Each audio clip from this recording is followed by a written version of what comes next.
Sejam bem-vindos à aula de hoje, alunos do terceiro ano. Hoje nós vamos falar sobre o Barroco. Barroco, período do Barroco é o século XVII. O Barroco é a escola do conflito, gerado pela oposição fé versus razão, ou pela tentativa de unir os valores da Idade Média, ou seja, os valores teocêntricos, com os valores da Idade Moderna, os valores antropocêntricos. Portanto, a contradição e as figuras que o representam, como antítese e paradoxos, que nós já estudamos, são frequentes nos textos. Camões, lá no classicismo português, já adotava essas figuras em seus poemas, por isso exerceu certa influência sobre os poetas barrocos. Agora, o barroco se divide em barroco cultista e barroco conceptista. Então, nós temos duas faces do barroco, o cultismo e o conceptismo. Quais seriam exatamente as diferenças entre o cultismo e o conceptismo?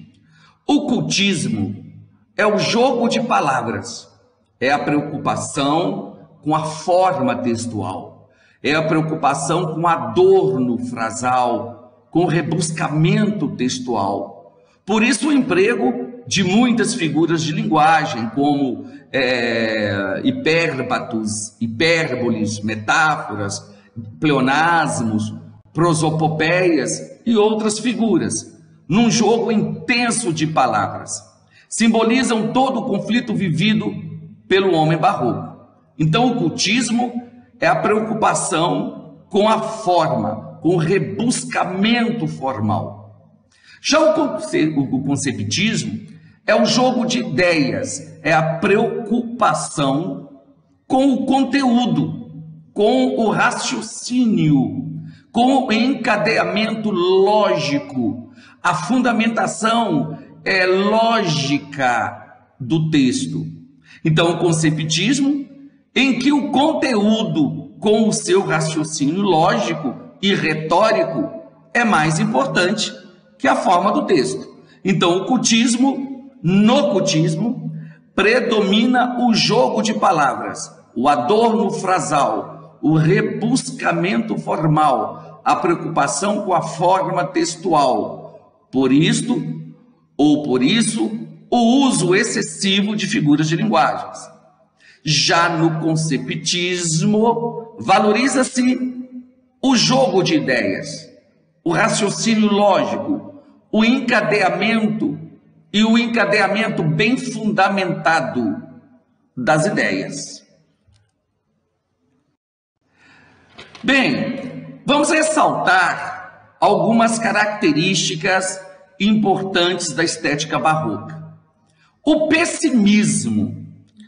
Qual é a origem desse pessimismo barroco? Esse pessimismo se origina do conflito, do choque entre essas duas visões de vida, a teocêntrica e a antropocêntrica. Em decorrência dos conflitos vividos, há a desvalorização da vida e visão depressiva da existência. Os textos têm caráter melancólico e as pinturas revelam tristeza. Então, essa melancolia, essa tristeza, esse pessimismo, essa melancolia, essa amargura da existência, tudo isso tem origem exatamente no conflito, no duelo antitético que deu origem ao barroco. O feísmo. O que seria o feísmo? O feísmo nasce da perspectiva pessimista, abandona o culto renascentista ao belo e explora a miséria humana. Então, é muito comum, quando você lê um poema barroco, quando você lê um sermão barroco, você observar ênfase em cenas cruéis. Eles falam muito em inferno, eles falam muito em castigo eterno. Então, essa forma de sobrelevar essas cenas cruéis, essas cenas trágicas, é exatamente a isso que chamamos feísmo.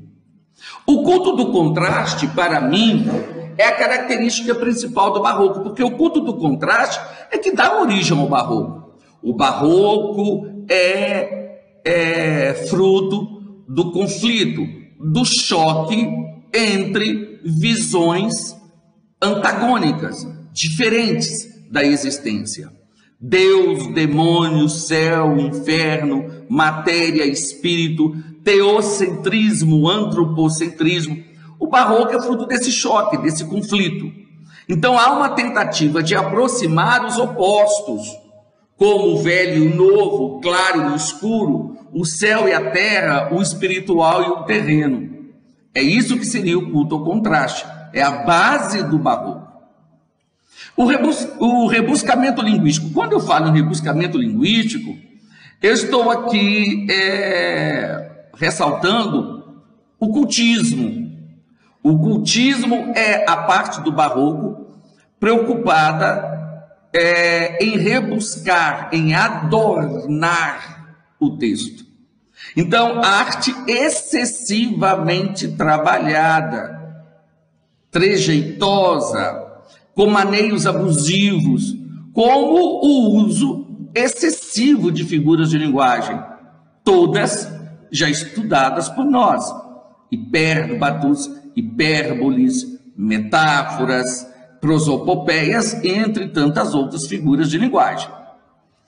Eu gostaria agora de falar um pouco sobre a obra de Padre Antônio Vieira. Vieira nasceu em Lisboa em 1608. Aos 6 anos, veio com a família para a Bahia, iniciando seus estudos no Colégio dos Jesuítas.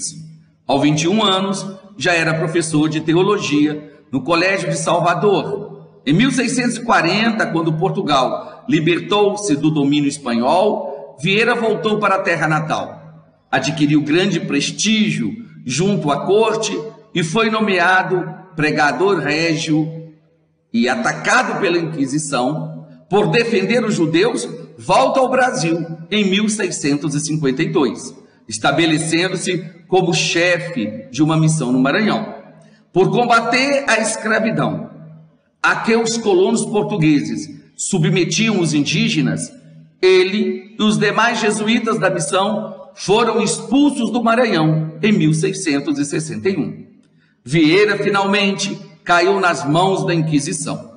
Caçaram-lhe o direito de pregar e, mais tarde, condenaram o jesuíta à prisão domiciliar. Isso é apenas uma introdução, porque, na verdade, nós temos que chamar a atenção para os textos produzidos por Vieira, que são os sermões. A sermonística de Padre Antônio Vieira é uma sermonística muito rica no emprego de figuras de linguagem, muito rica em suas alegorias e muito rica no encadeamento lógico e bem fundamentado da temática.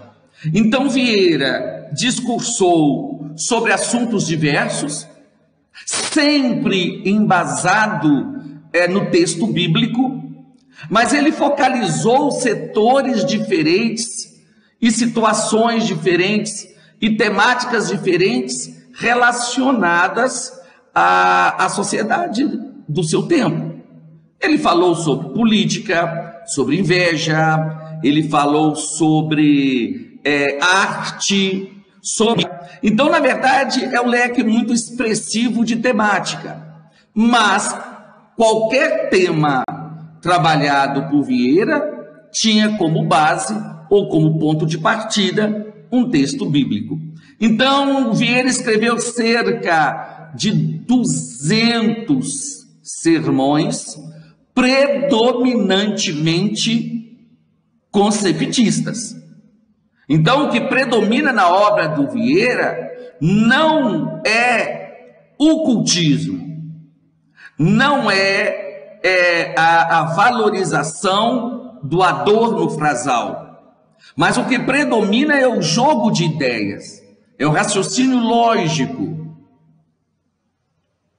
Embora seja importante ressaltar que cultismo e conceptismo convivem em todos os textos barrocos, mas na sermonística de Padre Antônio Vieira predomina o conceptismo, o jogo de ideias, o raciocínio lógico, a concatenação das ideias.